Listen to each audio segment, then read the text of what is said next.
Hey there, Laurier football fans, and welcome to another coaches update alongside head coach Michael Faulds and the new number one receiver in Laurier football history, Ethan Jordan.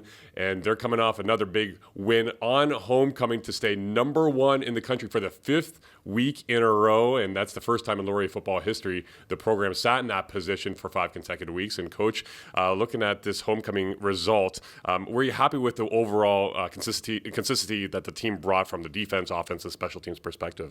Yeah, most definitely. We've said, for weeks now we haven't played four good quarters. And I don't know if we've still played four good quarters, but the first three quarters at homecoming was absolutely amazing. Obviously, our offense came out striking fast and often. On special teams, our kickoffs, Dawson got us quite a few rouges there, and we were able to pin them deep. And then defensively, we made good stops and we created turnovers. So it led to the score kind of getting out of hand early for us, which was nice.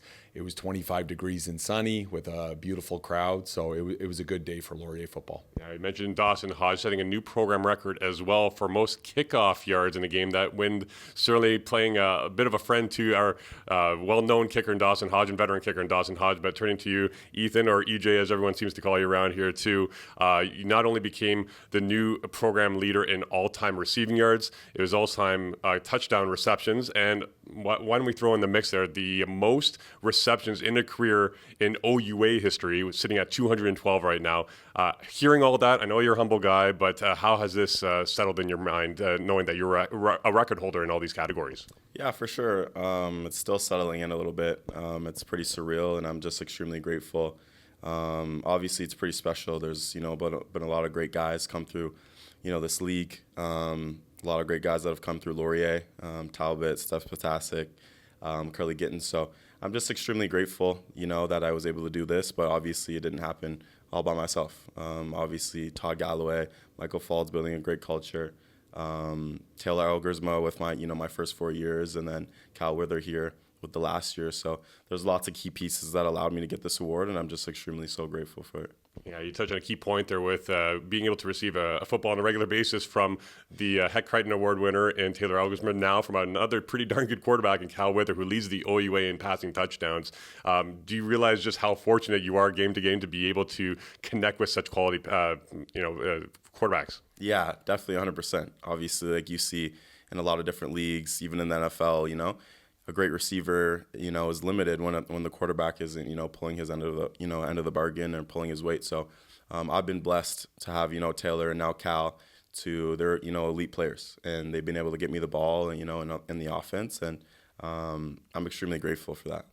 To have a guy like this too, how do you drop an offense? Is there anything that he can't do really at this point in his career? Yeah, well, credit to Coach Galloway. He's the mastermind of the offense. But the unique thing about Ethan Jordan is they see all the yards, you see all the touchdowns, and you think, it's all 40-yard bombs or 30-yard bombs. The number of times, like week one against Guelph, where we could throw him a 2-yard pass and he can take it 81 yards is pretty exceptional. So most football fans have heard the term YAC, yards after catch. Ethan Jordan is exceptional at yak yards, and he does a great job getting open. And it's fun as play callers drawing up new designs to get him the ball. And EJ, he's the first to commend his teammates and his coaches, and a lot comes down to how much talent there is around him. So defensive coordinators are definitely knowing where number 4 is at all times, but they also have to account for all of our other great receivers and running backs, which helps them out too. But no, he's one of the most exceptional athletes we've ever had here at Laurier football. So all of these records are exciting, but they're not surprising to us. The sky's the limit every day he touches the ball. And maybe just speak to the intangibles you were leaning towards too. The fact that he's just so humble about it, game to game, and all these accolades. It hasn't gotten to his head by any means too. But the fact that he's seeming to be grooming some of these up and coming superstars, if you will, in the receiver stable. Ryan Hughes comes to mind, and some of the other recruits that could be coming through. The fact that he's another great asset to teach these younger receivers. What can you say about that? Yeah, no, we look for leadership with our senior players, and some it's more of a rah-rah approach. Some it's for how they act and the production they have. With EJ, it's his consistency. I think a lot of people would have looked at last year, 1,000 yards receiving, 10 touchdowns, and thought, oh my gosh, could we even get half of that this year? Could we even get 3/4 of that? Well, with sitting with 2 regular season games left, he's very close to those numbers already. So the younger players definitely see that. And it's not just the younger players, the other starters out there, Jace, Jackson, Laomi, Ryan Hughes, you mentioned it. They all look up to Ethan Jordan and the production and consistency he's had and the skill set he has. And he's not shy to let the young players know, here's what I would do in this situation. So he's a great leader for us as well. The Ottawa Red Blacks obviously noticed your skill set, just selecting you in the last summer's CFL draft. Although you didn't stick with the team, you came back here. But what was the message from the brass there with the Red Blacks to maybe develop your game a little further going into next season? Yeah, for sure. Just kind of cleaning up some of the little nuances of my game, small little details. My physique as well, just trying to gain some weight. Obviously, it's a professional league, and so it is a step up from the youth sports level, and I understand that. And so just little nuances and trying to just elevate my game, in those small details and those small ways in order to be able to stick and stay. Special teams is something else that is definitely on my mind, and it's a big factor for Canadian players as well. So they gave me a lot of feedback, and obviously I'm very hungry to get back there, and that's always been my dream. So I know what I got to do to get back there for sure. Now, I don't want to harp on the records either, too, but I am curious, of those ones that I did mention, any that are more top of mind or you hold a little closer to your heart there?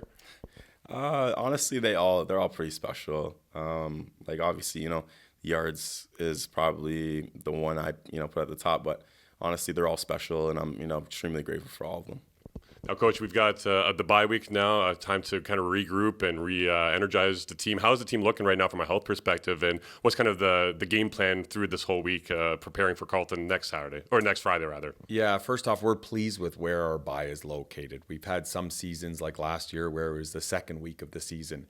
We had a few years ago where it was the first week of the season. So to play 6 games with a 2-week training camp before that, the bodies are naturally tired and beat up a little bit. So we're going to get healthy this week. We're still going to have our 3 main practices, and we're going to be able to be intentional with what we're working on offense, defense, and special teams, so that we can have, a great finish to the regular season and set ourselves up well for the playoffs, both from a health standpoint and an execution standpoint. So I know our guys are excited. They're going to get a couple days here and there at home, but they're also going to be extremely focused on, what do we need to do this week to help us win against Carleton next Friday night and to help us have a great chance against Western the following week. And now, AJ, it's going to be your final regular season home game with senior night coming up next Friday. How do you keep those kind of emotions in check, but while still kind of looking back in terms of your 5-year career, what's been an outstanding time here at Laurier? Yeah, for sure. It's definitely, I think, something to balance. Obviously, you want to respect the game, respect where your feet are, and that you do have an opponent in front of you. But obviously, looking back on your career and into the future, you're going to look back on this one day and realize how special these years were. You do want to appreciate it when you get the chance to. So it is a bit of a balance. Obviously, it'll be an emotional day, especially for me. I can't come back. And, I had so many great years here at Laurier and so many good bonds with my teammates and my coaches. So it'll be emotional for sure. But obviously, once you put the helmet on, you're focused on the, task at hand. So.